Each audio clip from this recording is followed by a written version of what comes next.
Okay, and we're being recorded. All right, welcome everyone to the second quarter webinar.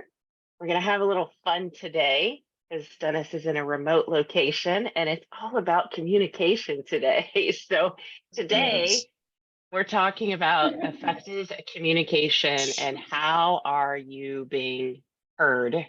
We're going to talk through a few topics around that. And when you leave this webinar today, you will learn a few things like using more simple language with your audience, understanding who your audience is and who you're communicating with, how to listen actively, how to ask questions to get the information you're looking for, using nonverbal communication, and then of course the follow-up, which are all very important. So we do have to divulge how this is going to go today. So you may hear me talking more than usual on our webinar today because Dennis is in a remote, loud location.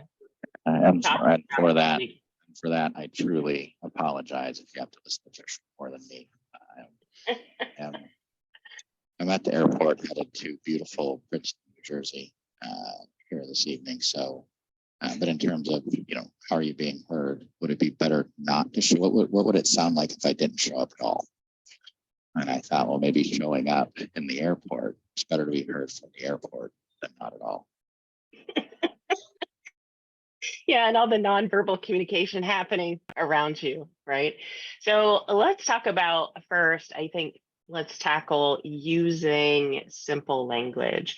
So for those of you who are in technical roles or in a technical industry, if you are using your language, your jargon, the words that you're used to using in your particular audience, you're not being heard the way you want to be heard to your ideal client unless they share that same jargon. Here's for instance, even in the military. So Dennis and I spend a lot of time with veteran business owners, and we all have a language that we use, but certainly not something that we would normally use, or words we wouldn't normally use out with our ideal clients, like the head or the latrine or something like that, right? I'm just trying to be funny. Are you laughing, Dennis? A better example would be like I'm NEC 9256. What does that mean? NEC 9256 means a lot to a small group of people, but it means nothing to the overwhelming majority of the human population. So you have to be very, very aware of what that means. Now, if I say something like I was in cryptology, I was in the Navy, I was in cryptology, and I specialized in radio frequency communication. That's a little bit more clear.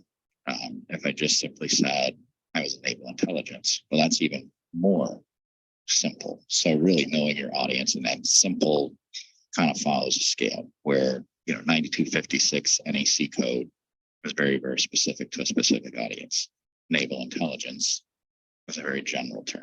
Means the same thing, but the specificity really depends on who you're speaking to.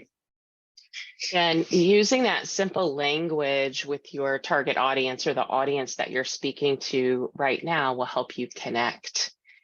If you're not using language to connect to them, they will stop listening, and they probably don't want to hear anything else from you because they don't understand the language that you're using. So always thinking about how am I being heard in front of my audience. So use that simple language that is mutually beneficial to you and the person that you're communicating with, which really flows into understand your audience. So Dennis, any thoughts around how we better understand who our audience is?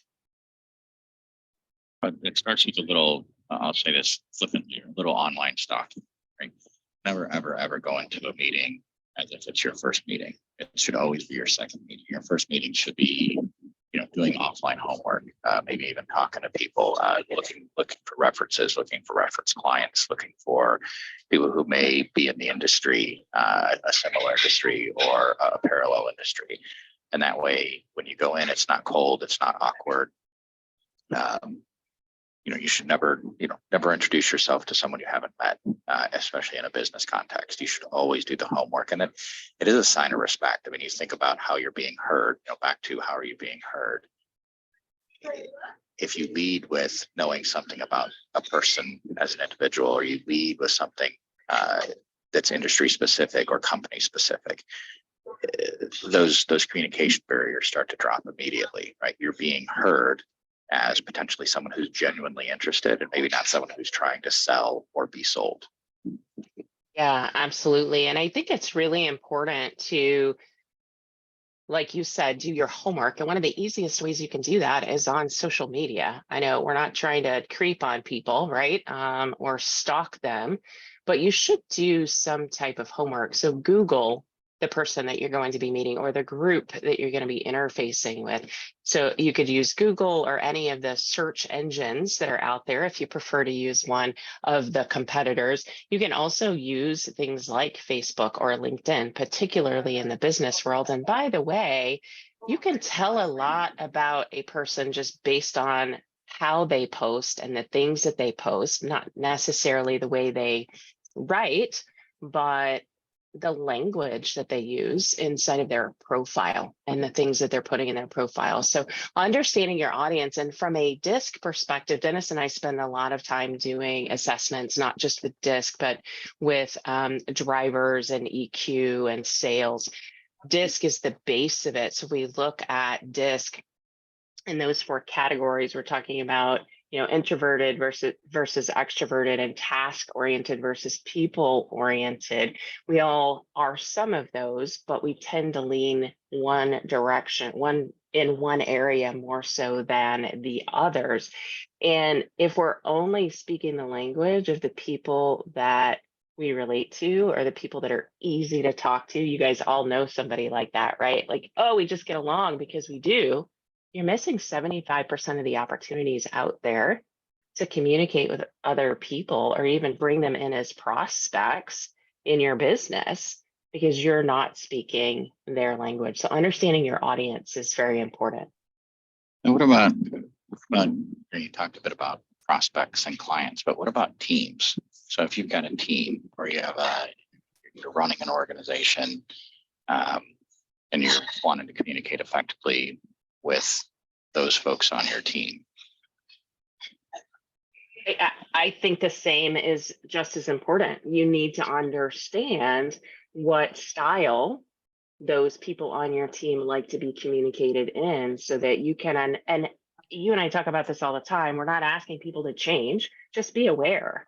Be aware of your own style and be aware of the styles of the people on your team. And by the way, just because you share a style in common, like I'm a connector and I love being around other connectors, it doesn't mean that we're driven by the same purpose, which is another reason we like to use assessment.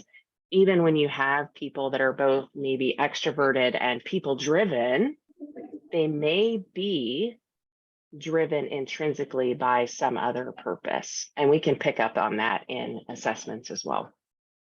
That is important to know because, again, getting off on the right foot, if you lead with, and I'm not a very touchy-feely person, for those of you who know me, I know that's surprising for me to say out loud, but I'm really not the group hug kind of person. But it's important to know who those group hug people are, because if I lead with my instinct, which is let's talk about numbers, let's talk about facts, let's talk about figures, let's knock out business and then jump off the phone, or maybe if we have a little bit of extra time we could talk about something personal.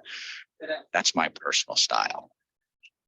But if I don't do my homework ahead of time with team members, colleagues, people who I trust or who need to trust me, if I don't know their style and I lead that way, then I'm immediately not being heard the way I want to be. So I need to understand that, lead with maybe just a personal, hello, how are you doing? And then homework ahead of time. I mean, it doesn't take much with today's technology. Go do a search in your email to see when was the last, what were the last 3 emails that, last bits of correspondence that you sent? What were the topics?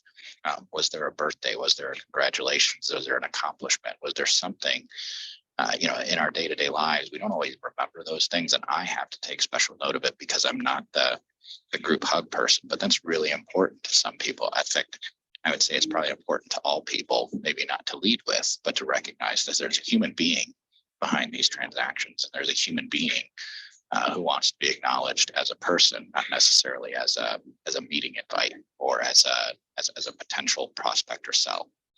Yeah, absolutely. That's a great point. And on to the next piece of, I don't know, advice, if you will, along the effective communications line is listening actively. So, Dennis, what does that mean, listening actively? So should I share the story about the HR partner? Sure. So I have this ability to put on the game face, and I can be very, very stoic. Now I'm actively listening. I'm listening to every single word, but I'm not giving the active listening cues that tell you that I'm paying attention. So an HR partner in a previous life, at the end of the year, she gave me some 360 feedback, and she said, "Dennis, when I first started working with you, I didn't know if you were falling asleep, angry, or plotting my death, because you have this game face, and no one really knows what you're thinking until you've collected all the information, and then you show up with like this mic drop moment. And that's amazing. But what would be helpful is if you gave us a clue." And so the active listening is not just about listening intently, but giving people the context clue that say, I acknowledge what you're saying. I move my eyes a little bit. I may change my facial expressions. Doesn't mean that you have to be animated, but that active listening. So it's the listening, but also giving people those nonverbal cues. And then if you get really good at it, you can actually lead people in a direction to those nonverbal cues in the direction that you need them to go. So it's a lot more than just having your ears open and listening to the words that are spoken. It is that interactive body language, and even a few words inserted here and there as acknowledgements, not as challenges or not as questions or not as interruptions, but a small a word or two here and there, just again to acknowledge that that person is speaking and that you're hearing what they're saying.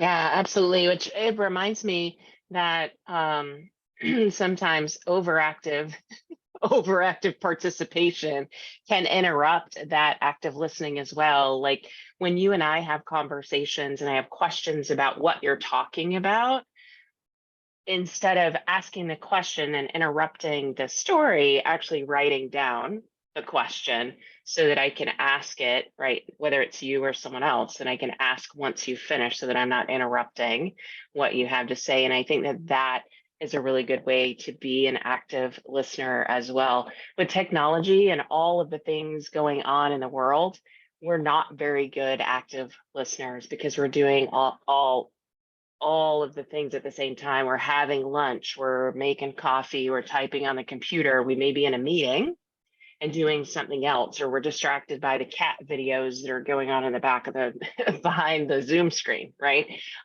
So removing all of those things can help us be better active listeners as we move on. So using simpler language, knowing who you're talking to, who your audience is, listening actively. And then the next one is asking questions. How can that help you be a better communicator? For clarity, asking questions just to make things a little bit more clear, to reaffirm those key points, right? And sometimes it's not even asking questions. If the message is clear and you truly don't have any questions, you can't think of any questions. Another tactic is just to repeat what you heard. If I was listening, here's what I heard you say. And even sometimes that gives your brain enough time as you articulate it to develop questions and to figure out maybe I didn't have a complete understanding, but it also gives that other person the opportunity to clarify things that you may not have understood. Again, not a people, whether you speak the language may be English, the language may be Spanish, but the message behind that language may be very, very different due to innuendo, backgrounds, you name it. And so repeating that, so asking questions for clarity or just repeating what you've heard to make sure that there is actually a strong connection between the two. And this is actually, so we had a fire, for those who may not know. It's been an active 24 hours. Actually got called to put out a fire last night. So part of the Sergeant Volunteer Fire Department, or a structure fire that we had to go to. And when we're communicating over the radio, you have to repeat what was heard. You have to repeat what was said. In those critical communications, something as easy as responding to the scene, come in on the left driveway. The response is 705, responding to the scene, confirming coming in on the left-hand side of the driveway. That can mean the difference between putting out the fire, not putting out the fire being spread. So, those little things about repeating what you heard and getting the acknowledgement, really important in effective communication. So, ask questions when you don't understand, and then even repeat it when you do. Yeah, and we're asking our audience today to be really good communicators and active listening over the top of all the noise you have going on over there. Yeah, shout out to the Sergeant Volunteer Fire Department for always keeping us safe. And Dennis, thank you for being a part of serving our community. And is particularly helpful. And even, the communication that happens, especially under stress, I think is worth talking about, right? When people are under stress, we see sometimes a behavior where you perceive yourself as, let's say, just, being in charge, because that's what needs to happen right now. But other people may perceive you in a different light because you're under stress. Do you want to talk about that? That's one of my favorite parts of the DISC assessments that we love so much, is that the one section where, under normal circumstances, you see yourself as being assertive. And that's a positive trait. It's something that you value. There's a driver behind it. The DISC assessment picks that up. But then it also demonstrates that, under a moderate amount of stress, you being assertive can be viewed as being overbearing or being inflexible. And then under extreme stress, right, you can be seen as being unreasonable. So what you are trying to communicate is being assertive under moderate or high levels of stress. That assertiveness changes in how you're being heard. And so being conscious of that and knowing that you can be perceived, especially by a behavior style that's not shared or a communication style that's not shared, but be very, very conscious of that, because you're not going to get the message across, and you're certainly not going to get the results that you're looking for. And that is, of all the tables that show up in the DISC assessment, that's the one that I think is, you love the drivers, but I love that mapping. I like the drivers too, but that mapping is very insightful for me. Yeah, absolutely. And, for those of you who work for bigger corporations that are on with us today, and for those of you who own businesses, this isn't just business communications. The things that we're talking about are even going to affect you in a personal way in your personal communications. It could be with your significant other. It could be with your kiddos. It could be with your best friend. All of these points that we're talking about today under effective communication matter with everyone that you're communicating with, no matter where you are. And stress does cause us to be perceived in a different way than we think of ourselves, or the way we perceive ourselves. I'd like to go back to the asking questions part. And I love that you said, even if you don't have any questions, use clarifying statements, or maybe even a clarifying question in that case. But I think that asking open-ended questions creates some trust between two people as well. even something as simple as, can you tell me more about that? Or what else on that particular topic, so that that person can tell you, right? Communicate with you what's important to them. And asking those questions, I think, really validates maybe the relationship that you're building, whether it's a business relationship or a personal relationship. But having good questions to ask, or being sincere about the questions that you ask of the person you're sitting across from. I'm glad you brought that up. That just those three words, tell me more. Sometimes you learn so much, especially if you're in a new relationship or in an unfamiliar relationship where you're trying to solve a problem. Sometimes people will stop long before they actually articulate what the real challenges are or what the real feelings are. And just those three words, well, tell me more. Giving them permission to expand on it, giving them permission and encouraging, additional interactive dialogue is really, really powerful, especially, when people are under stress. Just tell me more. You've now given permission to open up and expand and say a little bit more. Yeah, absolutely. And oh, by the way, those of you who are scared of the touchy-feely group hugs like Dennis, it's okay to say, tell me more. It's okay to let people get emotional about the topic or the thing that's on their minds, right? And not every conversation is going to head in that direction, but be aware again of who your audience is and listening actively and asking those clarifying questions. So Dennis, I know you love to talk about how you're being heard, but the next bit here under effective communications is using nonverbal communications. So how are you being heard through nonverbal communication? Right now, I'm being heard as somebody who's sitting in an airport with a noisy background. But yeah, that nonverbal folding of the arms, being distracted, and we're all Zoom weary. But on these videos, how am I being heard right now? I'm not being heard, right? I'm being dismissive. And how I'm communicating is, even though everybody knows where I am, you can hear the background noise. You know that there's something going on, and that this is, this is probably not the optimal place to take a webinar. But be transparent about it. Here I am.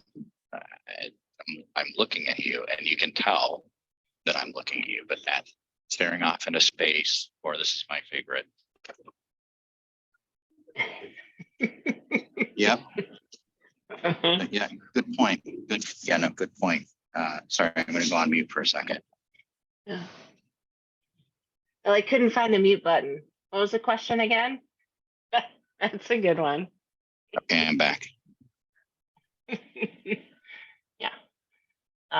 All of that, right? All of it. And so for those of us who are still doing a lot of remote work, even having your camera in the right place matters. It really does. And I know it takes more focus and it's more exhausting. Not all of your meetings have to be Zoom meetings. You might take a break from that. But if you are going to do Zoom meetings and actually connect with people, you've got to find a way to look into the camera and still have the visual of the other person that you're speaking to somewhere nearby, right? If you don't want to be looking this way, talking to you, because we're never going to connect. And it does take more effort. It really does. And in person, don't sit in the corner with your arms folded and your legs folded, looking at your phone. Put your phone away. Oh my gosh, it drives me crazy when people come into a meeting and their phone is on the table, right? And it's going off, and it's exactly, Dennis. No phones at the table. But all of that nonverbal communication matters, not just your body language, but the things that you're doing, the things that you're distracted with. All of that stuff is really, really important to whether you connect or don't with another human being. The last one here, we've got about 6 minutes left, Dennis, so we'll wrap up with the follow-up. So when we talk about effective communication, and I think you alluded to this earlier, right? The follow up to the conversation that we just had, but what does that mean to you? Follow up.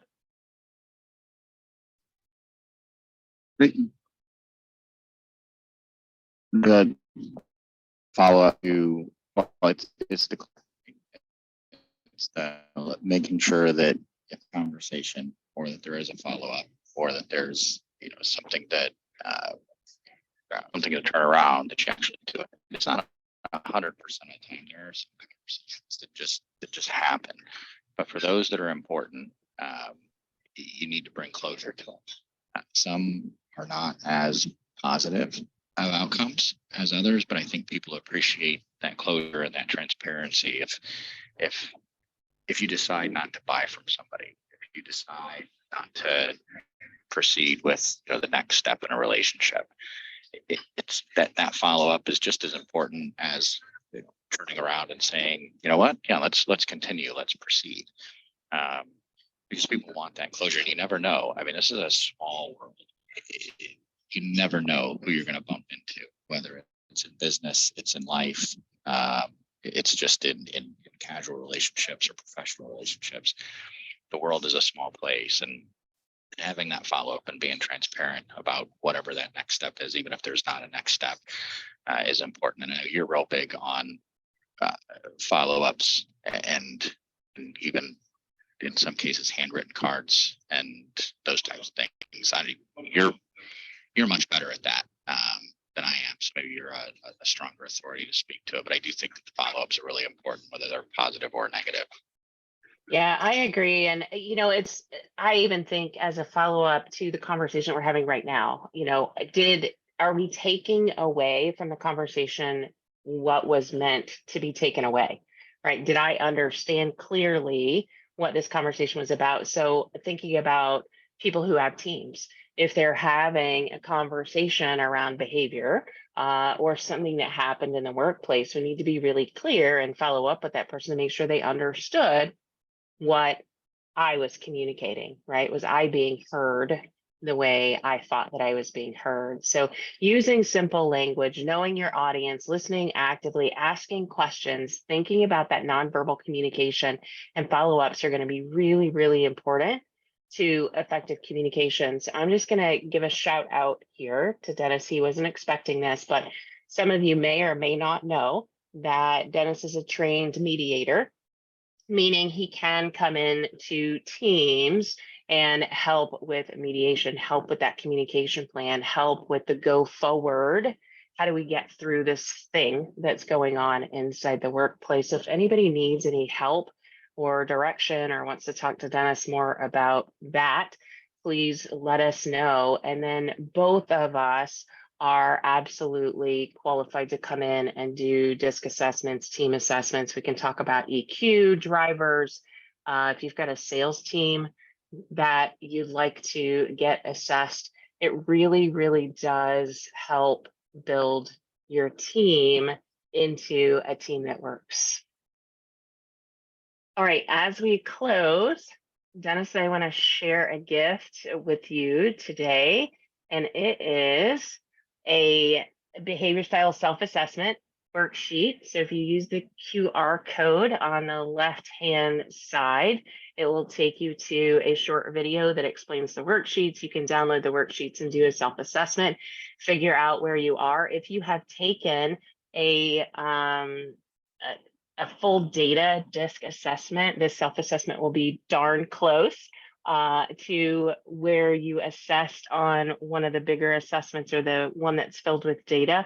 You can also use these worksheets with your family, take it home and share it with your significant other, share it with your kids, and it will help probably bring some clarity back to the conversations that you're having with your family. And then the other gift that you see there is you can discover your business growth score or your leadership score there. If you have not already done so, you'll get a comprehensive assessment back and some tips and tricks on how to improve in each of those 5 areas that you see there.